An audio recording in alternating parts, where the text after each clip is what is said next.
Hello, welcome to Historical Woodworks. This is Rob Langdon. In episode 1, called Historical Woodworks, we explained how all of our products are primarily made out of recycled or salvaged materials.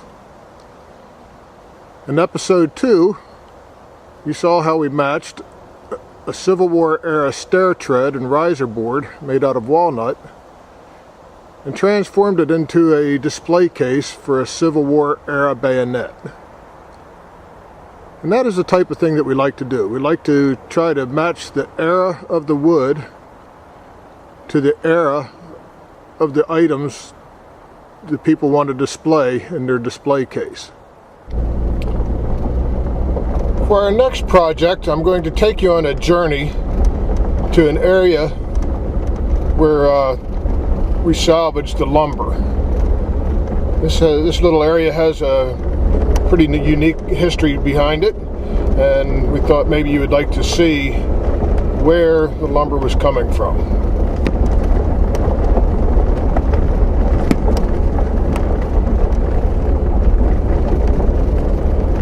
Okay, we're arriving on location to an old community known as Freetown. Freetown was a community that was developed during the Reconstruction period shortly after the Civil War. In the field, as you see behind this sign, is where the lumber came from that's going to be used in our next project.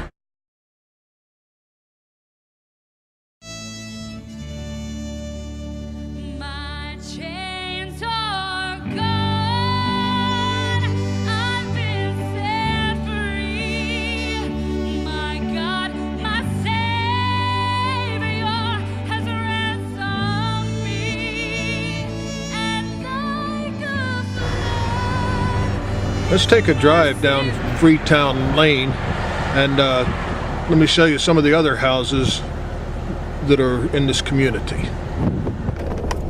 This is a very old road. It was originally known as Freetown Pike. Here's one of the first houses that we're coming up on. It's a nice little old house. It's been remodeled, has some new siding and stuff put on it.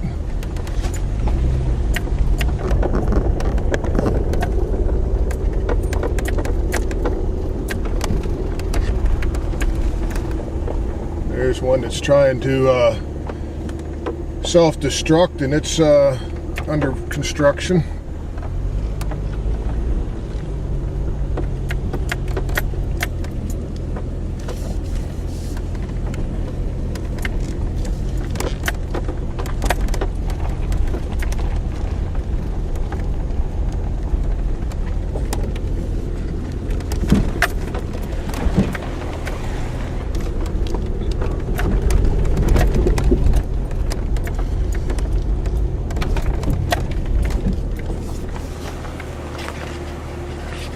There's a nice old house that it's about ready to fall down. That's one of the oldest houses in the area, or one of the older houses. It's been vacant for many years.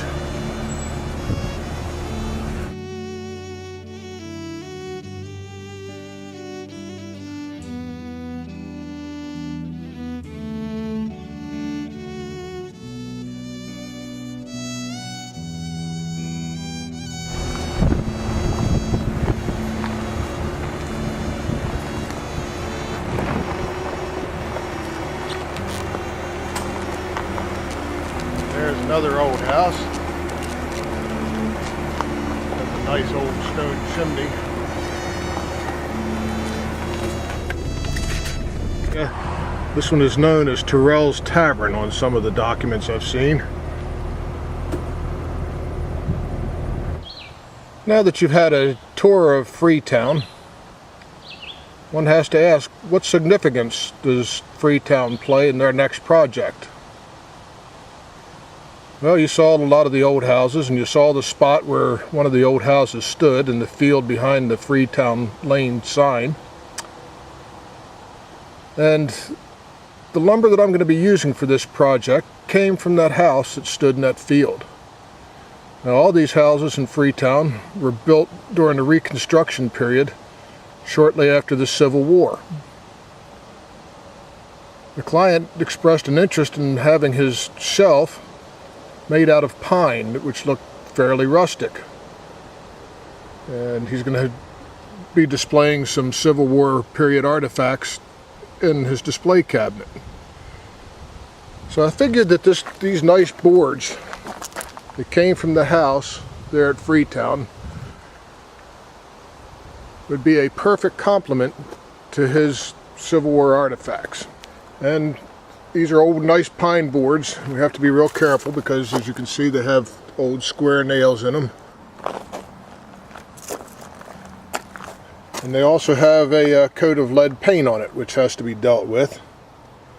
So I will be stripping these boards, denailing them, and seeing what I can do about turning them into a nice cabinet that looks like this one right here. Here are the boards after the first round of paint removal. I just wanted to show you how pretty that wood is now that some of the paint's been removed. The stripping of the lead paint has been completed, and the boards turned out real nicely. There's going to be some trimming, of course, it has to be done on the edges, but that's to be expected. Anyhow, look how nice this wood turned out, and it's ready to make our cabinet out of. All the boards have been planed down now.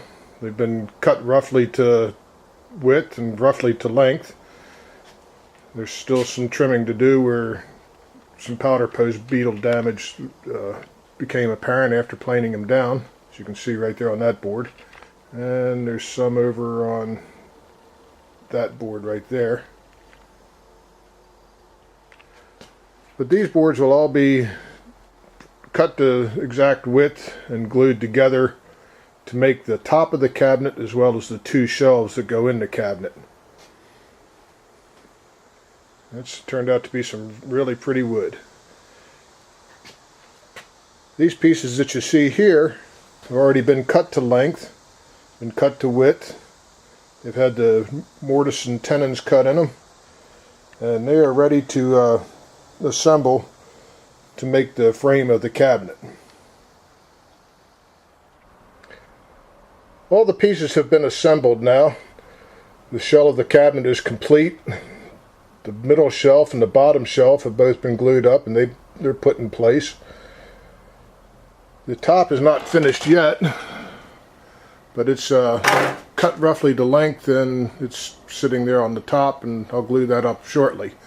But what I need to do is determine what to use for the back of the cabinet. So what do I have in my stash of lumber that would be good for making the back of this cabinet? What I've come up with are these nice poplar boards. Right now they're about a half an inch thick or so, maybe 9/16 of an inch thick. And they came out of the same house as the lumber did to make the cabinet. These boards were actually on the ceiling of that house.